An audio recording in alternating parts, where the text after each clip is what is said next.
মনে রেখো, বাংলাদেশ খেলাফত যুব মজলিসের প্রতিটি কর্মী হলো উহুদের প্রান্তে বিশ্বনবী সাল্লাল্লাহু আলাইহি ওয়াসাল্লামকে বাঁচানোর জন্য আবু দুজানা যে ভূমিকা পালন করেছে, আমরাও ঠিক ডান দিক থেকে আমাদের নেতা আল্লামা মামুনুল হককে রক্ষা করব, বাম দিক থেকে আমাদের নেতা আল্লামা মামুনুল হককে রক্ষা করব, সামনের দিক থেকে আল্লামা মামুনুল হককে রক্ষা করব, পিছন থেকে আল্লামা মামুনুল হককে আমরা রক্ষা করব।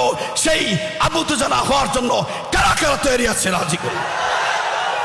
আরেকটি কথা না বললে নয়, আল্লামা মামুনুল হক, আল্লামা মামুনুল হক, আল্লামা মামুনুল হক 17 কোটি যুবক, 17 কোটি বাংলাদেশের 17 কোটি মানুষ আল্লামা মামুনুল হককে নিয়ে স্বপ্ন দেখে।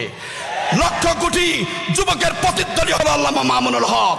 আল্লামা মামুনুল হক হলো আমাদের কোটি কোটি যুবকদের প্রতিধ্বনি।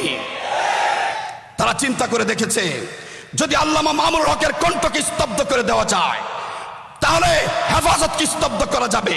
তারা চিন্তা করে দেখেছে, আল্লামা মামুনুল হকের কণ্ঠকে যদি স্তব্ধ করে দেওয়া যায় তাহলে বাংলাদেশ যেমনি ভাবে রাসূলের শান নিয়ে সারা বাংলাদেশ গর্জে উঠেছে, সারা বাংলাদেশের মুসলমানরা গর্জে উঠেছে, এটাকে স্তব্ধ করে দেওয়া যাবে।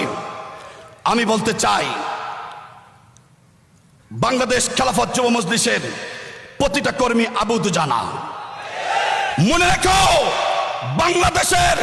বাংলাদেশ খেলাফত মজলিসের, বাংলাদেশ খেলাফত যুব মজলিসের প্রতিটি কর্মী হলো উহুদের প্রান্তে বিশ্বনবী সাল্লাল্লাহু আলাইহি ওয়াসাল্লামকে বাঁচানোর জন্য আবু দুজানা যে ভূমিকা পালন করেছে, আমরাও ঠিক ডান দিক থেকে আমাদের নেতা আল্লামা মামুনুল হককে রক্ষা করব, বাম দিক থেকে আমাদের নেতা আল্লামা মামুনুল হককে রক্ষা করব, সামনের দিক থেকে আল্লামা মামুনুল হককে রক্ষা করব, পিছন থেকে আল্লামা মামুনুল হককে আমরা রক্ষা করব।